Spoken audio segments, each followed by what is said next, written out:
Sawadee good morning and welcome to Newsline. We're coming live to you from NBT. And of course, those of you joining us on Radio Thailand, FM 88 and NBT World, a very good morning to all of you too. It's Monday's edition, December 15th. I'm Chalapansa Narula.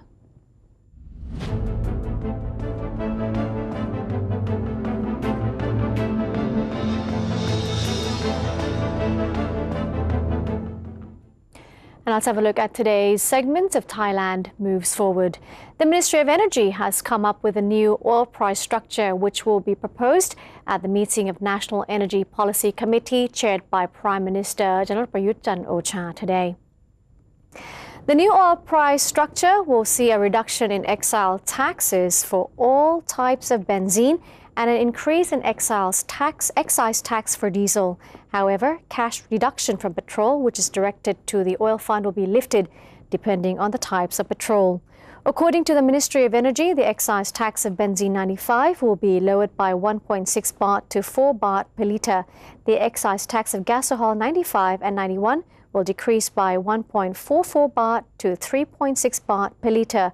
The excise tax of gasohol E20 will be cut by 1.28 baht to 3.2 baht, while that of gasohol E85 will be cut by 25 stang to 60 per litre.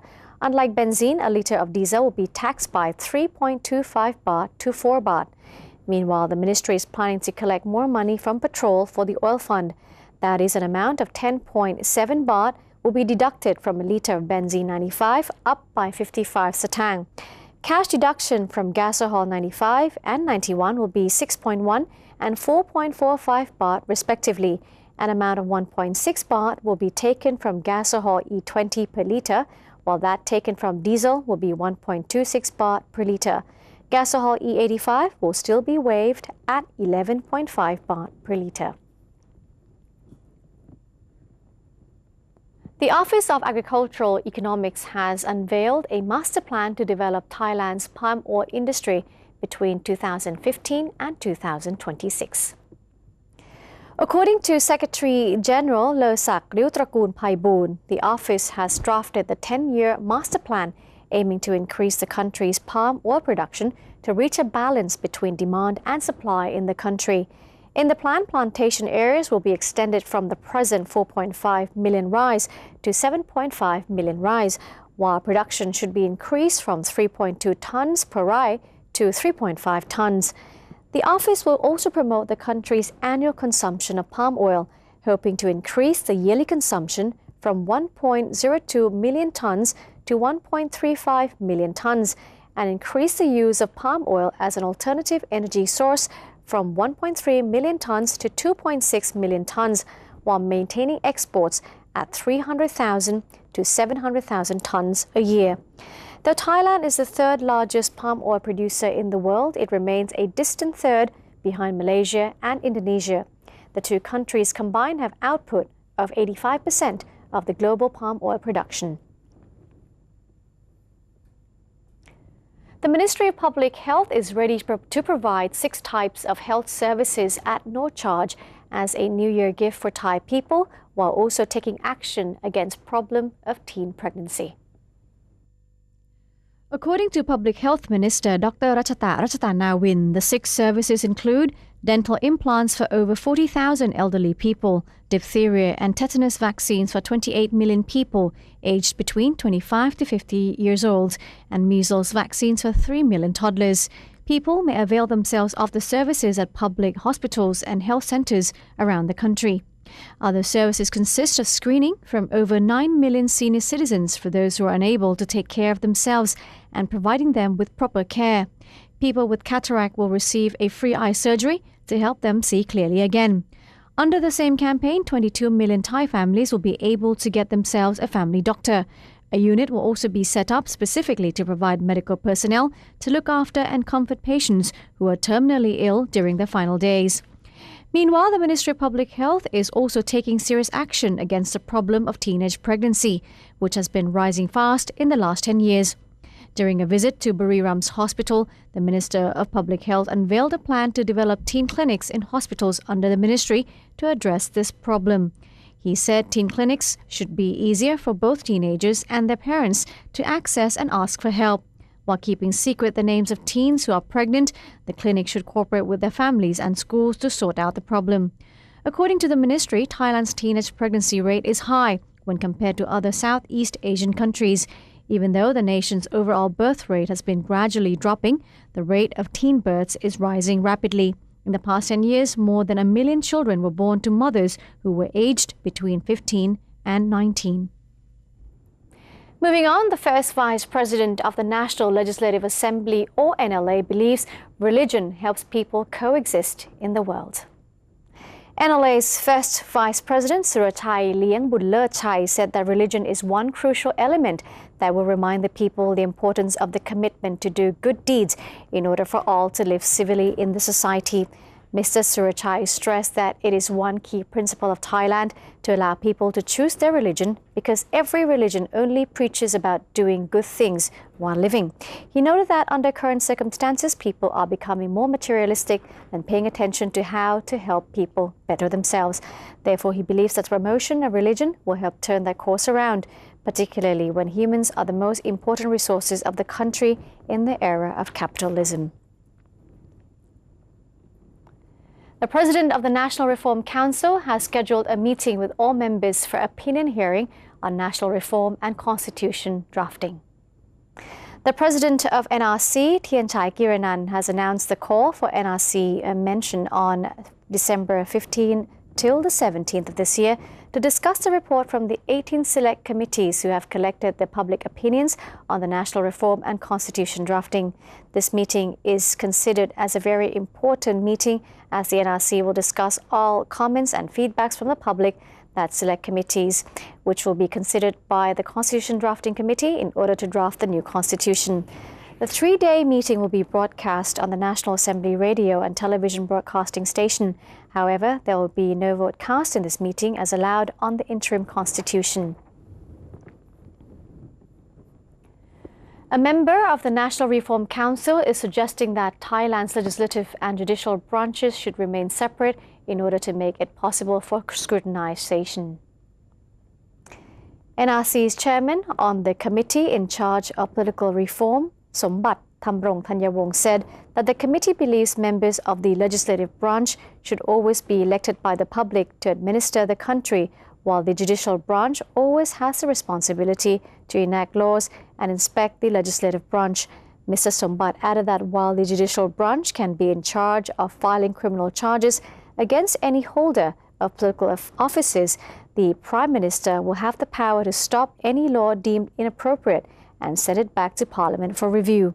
He went on to say that by separating the two branches and allowing the public to vote for the government, both will enjoy more stability as the Cabinet will be able to work their best on the administration of the country, while the judicial branch will be able to scrutinize the other group effectively. The Bangkok Metropolitan Administration, or BMA, held celebrations on the 42nd anniversary of its establishment at the Bangkok City Hall during December 11 till 14th. Bangkok Governor Mom Ratchawong Sukhumpan Baripat presided over Brahminic rites held inside the City Hall, located on Dinsor Road. The rites were aimed at worshipping deities who have protected the City Hall. The ceremony was conducted by a Brahmin chief and attended by BMA executives, officials and staff. After the rituals, Mom Ratchawong Sukhumpan presided over the ceremony of sending out a caravan of BMA officials and volunteers who would perform activities useful to the general public. The caravan went to different places, including welfare homes for orphan children, hospitals and religious places. Some of the volunteers also clean canals and help improve the scenery around Bangkok. Bangkok Permanent Secretary Sanya Chinimit reported during the ceremony that the event was held under the concept moving forward to the 43rd year Love Bangkok, Together Build Bangkok. There was also a ceremony to offer fresh and dried food to 143 Buddhist monks in the morning, followed by an award-presenting ceremony to outstanding officials and staff, and finally a party. The Department of Land Transport is continuously inspecting the condition of metered taxis registered in Bangkok and its vicinity before allowing them to use a new fare rate, which will be effective on December 22nd. During his visit to the Department of Land Transport headquarters in Bangkok to monitor the progress of taxi checkups, DLT Deputy Director General Kunjirut Visalajit revealed that the Ministry of Transport has approved the first phase of fare adjustment, which stipulates an increase of 8%. Another 5% will be added in the second phase of fare adjustment in the next 6 months. The vehicle inspection mainly requires the standard of air conditioning system, tire condition, seat belts, headlights, indicators, front seats, and also back seats. Over 36,000 out of total 100,000 meter taxis have passed the inspection so far and have already received a blue certificate label of meter adjustment permit. The meter tuning is expected to start on December 22nd onwards. Authorities are ordered to heighten vigilance in the southernmost provinces of Thailand to keep residents safe during the New Year celebrations under Returning Happiness to Thais program initiated by the National Council for Peace and Order. Major General Nopawong Surawichai, Deputy Chief of the Internal Security Operations Command, 4th Region's Forward Command, has ordered every security unit in southernmost provinces to increase security measures in a bid to prevent possible attacks by insurgents. Downtown, business hubs and residential areas must be closely monitored. Local authorities as well should be on high alert and report every suspicious activity to the police. The government's New Year campaigns to offer food and commodity goods at discounted prices, Blue Flag Fair and Thailand Best Buy 2014 have attracted huge crowds.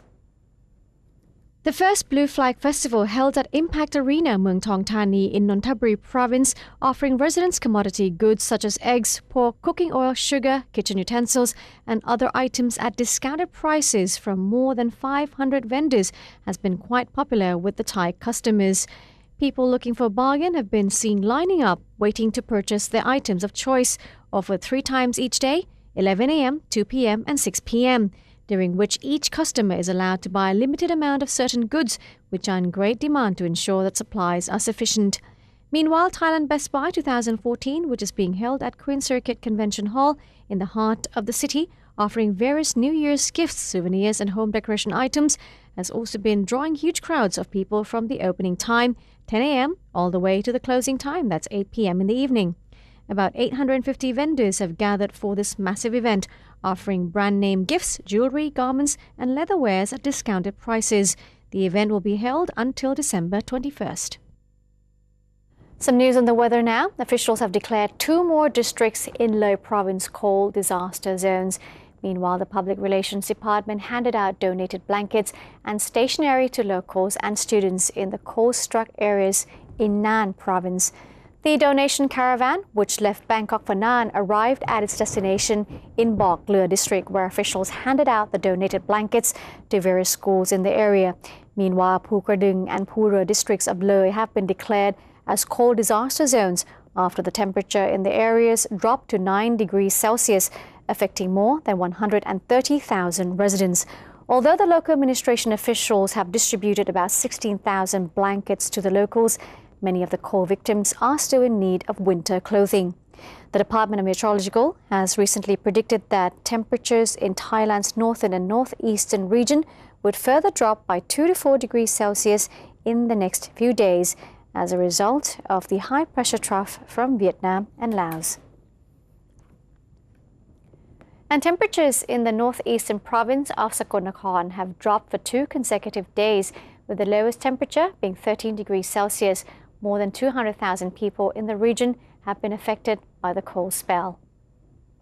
The lowest temperature recorded on a mountain top in Sakonnakhon was 6 degrees Celsius. People in Phupan mountain areas who have been affected the most by the cold weather and strong winds are in need of winter clothes and blankets to warm themselves. Nakhon Phanom, another northeastern province, has reported a record low temperature of this year at 14 degrees Celsius. Chief of the Disaster Prevention and Mitigation Office in Sakonnakhon, Vichan Thanhin, said the province would likely be declared a disaster area if its temperatures continue to drop, and that is below 15 degrees Celsius for more than 3 consecutive days. If the province was declared a disaster zone, it would allocate budget to buy blankets for the affected people. The Sakonnakhon Meteorological Station has reported that the temperatures in the province will further drop by 2 to 4 degrees Celsius from the 16th till the 18th of December and warned locals of fire risks due to strong winds.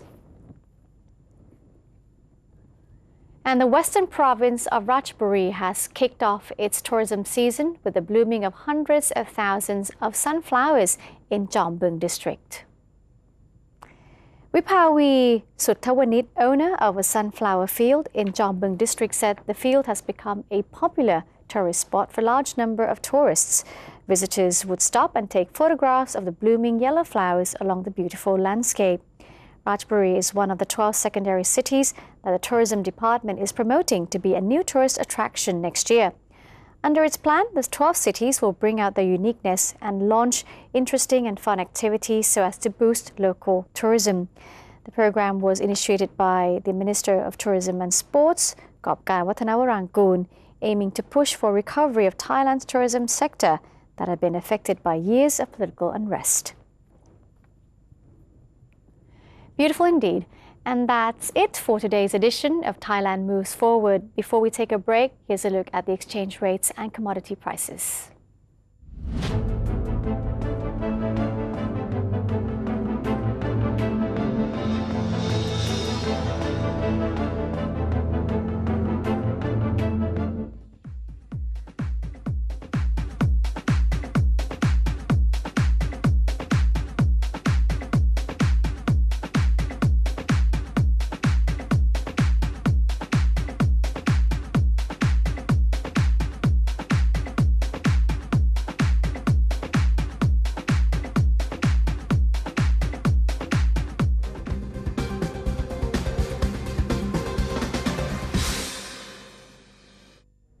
Maintain a strong nation, Thailand is promoting 12 core values for the good of the people.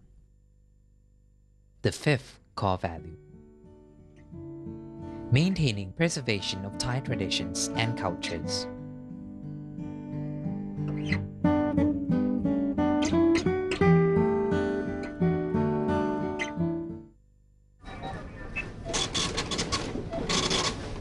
How could you do that to me? Stop it! Huh? Don't you get it? I don't need you anymore. Enough! We're through. There's someone else in my life. Say no to the past. Bring your own bag. Say no to plastic. Faithful Buddhists are invited to donate to the building of a huge Buddha statue known as Pra Puta Meta. It's to be constructed at Tepratown Temple, Soi Dao, Jantaburi. With a 20,000 baht donation, the donor's name will be engraved on the foundations of the statue. Those wishing to contribute may make their donations at the Royal Thai Embassy or at the Consulate General in each country, 7-Eleven convenience stores, and stores with counter service signs, Krung Thai Bank, Siam Commercial Bank, or Bangkok Bank. Please contact the phone numbers shown for more details.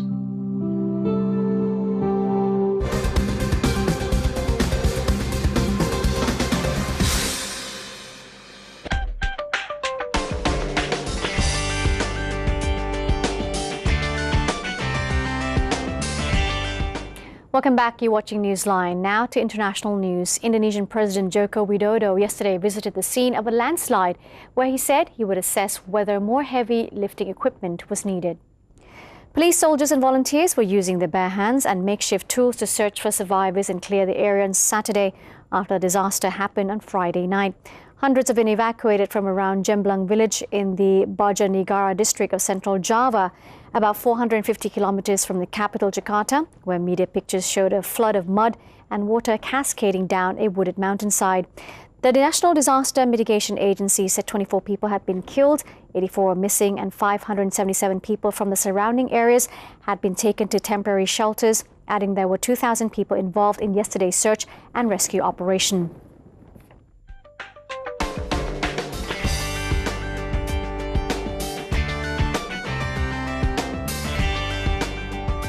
Some breaking news from Australia. At least one gunman has taken several people hostage at a cafe in the Australian city of Sydney.